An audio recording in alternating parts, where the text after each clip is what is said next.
আসসালামু আলাইকুম সুপ্রিয় দর্শক।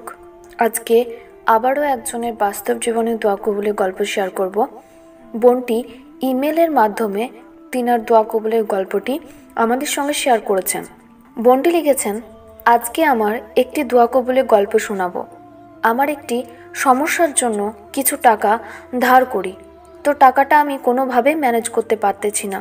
এতগুলো টাকা আমার পক্ষে ম্যানেজ করাই অসম্ভব। কোনো উপায় বুদ্ধি না পেয়ে শ্বশুরবাড়ি থেকে বাবার বাড়িতে আসলাম আমল করার জন্য। দিন রাত আল্লাহকে ডাকবো, তিনি একমাত্র ভরসা। আল্লাহ আমাকে কখনো খালি হাতে ফিরিয়ে দিবেন না। বাড়িতে এসে নফল নামাজ পড়ে চাইতে থাকলাম। নফল নামাজ মানে তাহাজ্জুদ, হাজত নামাজ। আর ইস্তেগফার আর কোরআন তেলাওয়াত করি মনোযোগ দিয়ে, পুরো দমে আল্লাহকে ডাকি, আর এটা বিশ্বাস করি আল্লাহ আমাকে কখনো ফিরিয়ে দিবেন না।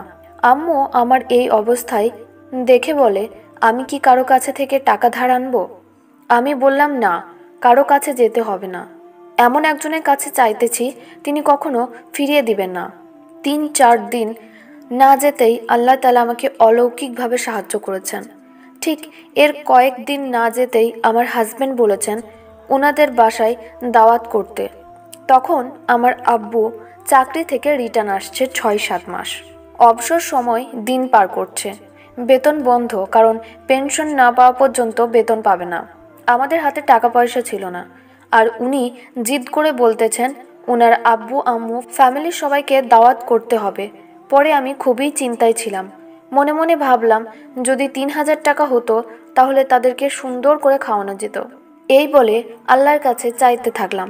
হঠাৎ শরীর ক্লান্ত লাগলো, একটু বিশ্রাম নিতে গেলাম। ঠিক ওই মুহূর্তে মোবাইলে শব্দ হলো। আনতা আনতা করে হাতে নিলাম।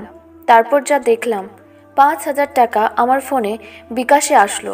2 সেকেন্ড না যেতেই খরচের টাকাটাও আসলো। আমি তা দেখে প্রথমে ভাবছিলাম 500 টাকা, পরে দেখি না, 5000 টাকা। আল্লাহ তাআলা আমাকে গায়েবীভাবে সাহায্য করলেন। আমি সঙ্গে সঙ্গে 2 রাকাত নফল নামাজ পড়লাম আল্লাহর জন্য। এই 2টা ঘটনার জন্য আনন্দে আমার চোখে পানি চলে আসে। এত পাপ করি, তারপরেও আল্লাহকে ডাকলে আমার আল্লাহ যে সাড়া দেয়, এই আনন্দ ভাষায় প্রকাশ করার মতো না। আলহামদুলিল্লাহ। এটাই ছিল ওই আপুর দোয়া কবুলের গল্প। আল্লাহ কাউকে নিরাশ করেন না। আল্লাহর উপর বিশ্বাস রাখেন, সময় মতো সব আশা পূরণ হবে ইনশাআল্লাহ। দোয়া এমন এক ইবাদত যার মাধ্যমে সব কিছুই পাওয়া যায়। দোয়া কবুল হওয়ার জন্য ইয়াকিন আর তাওয়াক্কুল অনেক বড় হাতিয়ার। যে যত বেশি ইয়াকিন আর তাওয়াক্কুল নিয়ে দোয়া করবে, তার দোয়া তত দ্রুত কবুল হবে ইনশাআল্লাহ।